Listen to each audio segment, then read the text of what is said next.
السلام علیکم. وعلیکم السلام ورحمۃ اللہ وبرکاتہ. کہ کیا جوڑے میں نماز ہو سکتی ہے جوڑا باندھ کر؟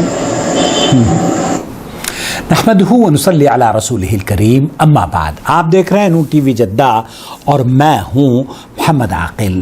سوال آپ نے سن لیا ہے. بہن یہ جاننا چاہ رہی ہے کہ جوڑے میں نماز ہو جاتی ہے. عورتیں جو جوڑا پہنتی ہیں خوبصورت نظر آنے کے لیے، بالوں کو جمع کر کے وہ اوپر اکٹھا کر لیتی ہیں، اسے جوڑا کہا جاتا ہے.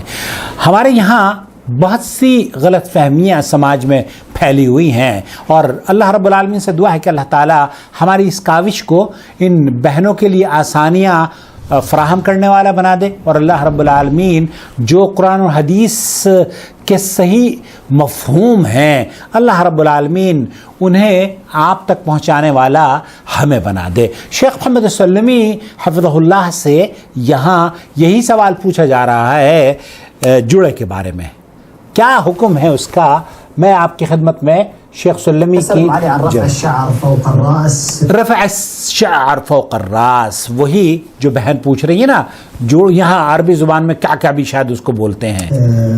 حين الصلاة. جاء عند مسلم صحیح مسلم میں یہ حدیث آئی ہے. حديث ابي هريره رضي الله عنه حضرت ابو ہریرہ رضی اللہ تعالیٰ عنہ اس کے راوی ہیں. ان النبي صلى الله عليه وسلم قال صنفان من اهل النار لم ارهما بعد. دو قسم کی ایسے لوگ ہیں، اللہ کے رسول صلی اللہ علیہ وسلم نے فرمایا، جنہیں میں نے اب تک نہیں دیکھا ہے. رجال معهم سياط كأذناب البقر يضربون بها الناس.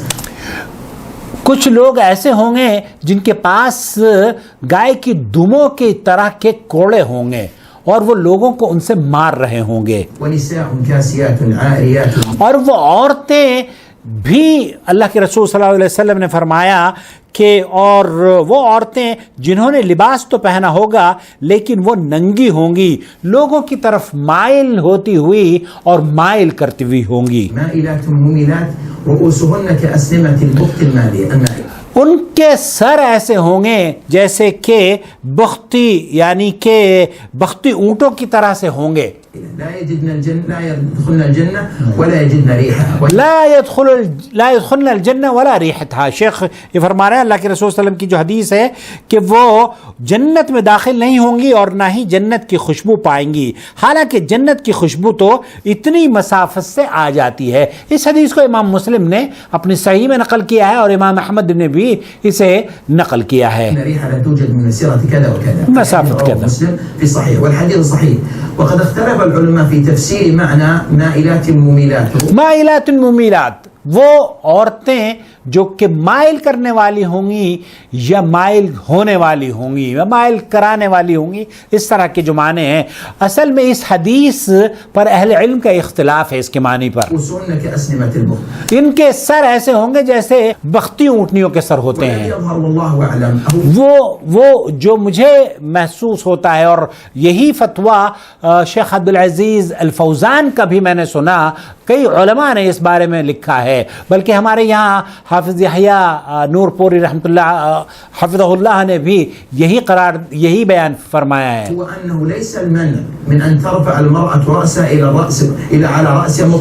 یہاں مطلق اس بات کی ممانعت نہیں ہے کہ عورتیں اپنے بالوں کو جمع کر کے سر پر جوڑ لیں یا اکٹھا کر لیں، اس کی ممانعت صحیح طور پر نہیں ہے. وإنما المقصود أن ترفع شعرها على فوق رأسها بحيث تتبرج لي أمام الرجال. یہاں جس بات کی ممانعت ہے وہ یہ کہ عورتیں اپنے بالوں کو سر پر لگا کر اس طریقے سے باندھیں تاکہ وہ لوگوں کو مائل کریں اپنی طرف، جاذب النظر بن کے، خوبصورت بن کے، دل کو، دوسروں کے دلوں کو ابھارنے والی یا دوسروں کے سامنے خوبصورتی کا اظہار کرنے والی ہوں. اگر کوئی عورت اپنے گھر میں اپنے بچوں کے ساتھ اور اپنے محارم کے ساتھ یا اپنے شوہر کے ساتھ رہتی ہے تو یہاں اس طرز پر تو کوئی بھی حرمت نہیں بیان کر سکتا کہ ایک عورت ایسی صورت میں اپنے گھر میں رہ رہی ہے، اپنے محارم کے ساتھ، شوہر کے ساتھ رہ رہی ہے، تو اس کی وہ تو جائز ہے اس کے لیے. كما أن الله سبحانه وتعالى كما أن الرسول قال نساء كاسيات عاريات مائلات مميلات. لو أن امرأة لبست ما تلبسه في بيتها أمام محارمها بحيث أظهرت ذراعها وأول عضدها لم يكن ذلك ممنوعا. یہاں اگر ایک عورت اپنے محارم کے اندر اپنے شوہر کے ساتھ، اپنے شوہر وہ لباس پہن کر رہتی ہے جو کہ دوسروں کے ساتھ وہ لباس پہن کر نہ باہر جا سکتی ہے غیر محرم کے سامنے، اور وہ نازیبہ لباس ہیں، تو محرم کے سامنے جو لباس پہنا جا رہا ہے وہ تو جائز ہے اس کے لیے. ومع ذلك لو خرجت أمام الرجال اور اسی لباس میں اگر اجنبی مردوں کے ساتھ وہ سامنے جاتی ہے تو وہ لباس اسلامی تعلیمات کے مطابق نہیں ہے، وہ جائز نہیں ہے، وہ حرام ہے اس کا نکلنا اس پر. عد ذلك تبرجا. وہ یہی تبرجن ہے، یہی وہ مائلات کا حکم ہوگا کہ دوسروں کو مائل کرنے والے کا. كذلك الشعر فإذا خرجت یہاں اسی طریقے سے بالوں کا بھی حکم ہے. بالوں کے بارے میں بھی أمام محارمها جہاں عورتوں نے اپنے سروں کے بالوں کو جمع کیا ہوا ہے اپنے گھر والوں کے سامنے، لم يعد ذلك محرما. لا یہاں یہ اس بات کا حکم، اس پر محرم حرام ہونے کا حکم نہیں لگایا جائے گا، کیونکہ وہ اپنے محارم کے اندر ہے،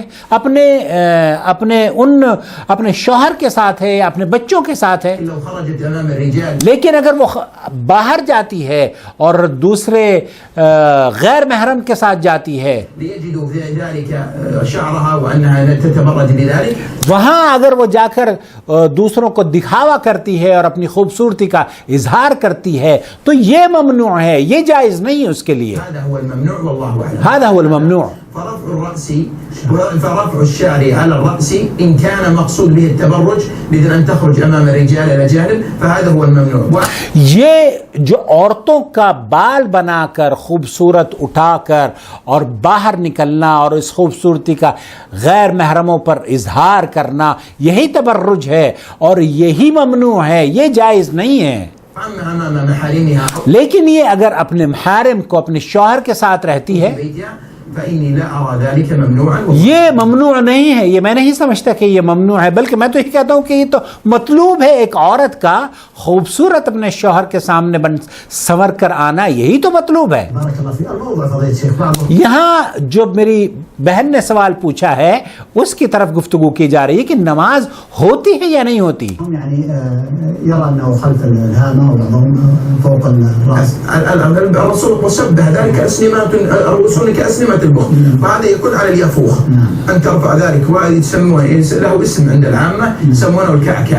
یہاں عرب زبان میں کعکا اس کو بولتے ہیں، شاید کعکا کہا جاتا ہے، جو ہمارے یہاں جوڑے جس کو بولتے ہیں. هذه الطريقة فهذا إذا كانت لبست الغطاء وخرجت أمام الرجال يعرف أنها صاحبة شعر. ایک عورت اگر اس طرح کا بال بنا کے اپنے سروں پر جوڑے بنا کے اور وہ جاتی ہے غیر محرموں کے سامنے، اور غیر محرم یہ تصور کرتے ہیں کہ جناب یہ تو کیونکہ مردوں کے یہاں عورتوں کی خوبصورتی میں بالوں کا بھی بہت اہم رول ادا ہوتا ہے، تو بالوں کو دیکھ کر جاذب النظر ان کی طرف نظر جاتی ہے.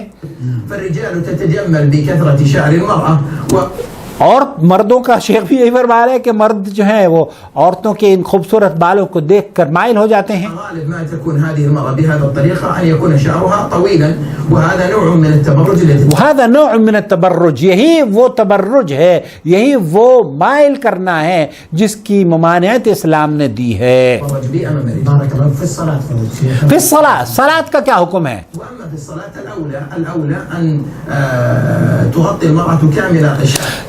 اللہ کے رسول صلی اللہ علیہ وسلم نے عورتوں کو یا تمام مردوں کو بھی 7 اعضاء پر سجدہ کرنے کا حکم دیا ہے نا. اور شیخ یہ فرما رہے ہیں ملابته فإذا كانت عورت کو اپنے جسم کو چھپا کر نماز پڑھنی ہے. قادرة على أن تغطي فالمقصود هو التغطية. یہاں مقصود جو ہے، یہاں جو آبجیکٹو ہے یا جو مطالبہ ہے اسلام کا، یہ کہ عورت کے بال نظر نہیں آنے چاہیے. والله أعلم. لكن كف الشعر وجمع لا الراجح أن هذا لا بأس بحق المرأة. لا بأس بحق المرأة، اگر جوڑے میں اس نے اپنے بالوں کو باندھ لیا ہے تو عورت کے لیے یہ جائز ہے. وأما الممنوع فإنما هو بحق الرجل كما ثبت.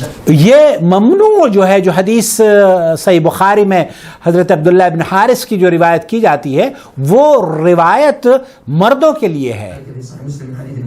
صحیح مسلم کی وہ روایت ہے. حضرت عبداللہ بن عباس رضی اللہ تعالیٰ عنہ نے ایک صحابی کو دیکھا تھا، وہ نماز پڑھ رہے تھے تو ان کے بال بندھے ہوئے تھے، تو آپ نے ان کے بال کھول دیے تھے. یہاں بہت سے علماء کو شک یہ ہوا ہے کہ جو بال صحابی کے کھولے گئے ہیں یہ دراصل جوڑے کی شکل تھی اور جوڑا اس لیے منع ہے. خلاصہ کلام یہ ہے دوستوں، بزرگوں، بھائیوں اور بہنوں، کہ شیخ عبداللہ السلمی حفظہ اللہ یہ فرما رہے ہیں کہ عورت کا جوڑا باندھنا اپنے محارم کے سامنے، اپنے شوہر کے سامنے یا اپنے بچوں کے سامنے جائز ہے، اور اگر وہ ایسی صورت میں نماز پڑھ لیتی ہے تو اس کی نماز درست ہے، کیونکہ ممانعت کی عورت کے لیے کوئی دلیل نہیں ہے. البتہ جو ممانعت ہے وہ یہ کہ یہ تبرج یا باہر نکلتے وقت غیر محرموں کے سامنے اپنے بالوں کی خوبصورتی بنا کر اسے اظہار کرے اور دوسروں کے دلوں کو مائل اپنی طرف کرے، یہ درست نہیں ہے. یہی بات محدث لاہور نے بھی لکھی ہے، ابو داؤد کی اس روایت کو بھی پیش کیا ہے، اور جس میں انہوں نے اخیر میں لکھا ہے عون المعبود کے حوالے سے کہ یہ پسندیدہ عمل تو نہیں ہے، لیکن اس سے نماز پر کوئی فرق نہیں پڑتا، نماز ہو جاتی ہے. تو اللہ رب العالمین سے دعا ہے کہ اللہ تعالیٰ اس ویڈیو سے ہماری بہنوں کے جو غلط فہمیاں ہیں اللہ تعالیٰ ان کو دور فرما دے، اور اللہ رب العالمین ہماری نمازوں کو بھی قبول فرمائے، اور جو اسلام کا مزاج ہے لباس کا اللہ رب العالمین اسے ہماری عورتوں کو اور مردوں کو بھی اختیار کرنے والا بنا دے. براہ کرم ہماری ویڈیوز دیکھنے کے بعد لائک بھی کیا کریں اور شیئر بھی کیا کریں، اور ہمیں اگر آپ سپورٹ کرنا چاہتے ہو تو جوائن ممبرشپ کے ذریعے اس چینل کو سپورٹ کیجئے.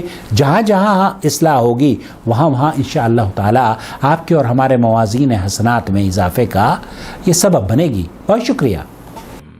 الله ولي الذين آمنوا يخرجهم من الظلمات إلى النور والذين كفروا أولياؤهم الطاغوت يخرجونهم من النور إلى الظلمات أولئك أصحاب النار هم فيها خالدون.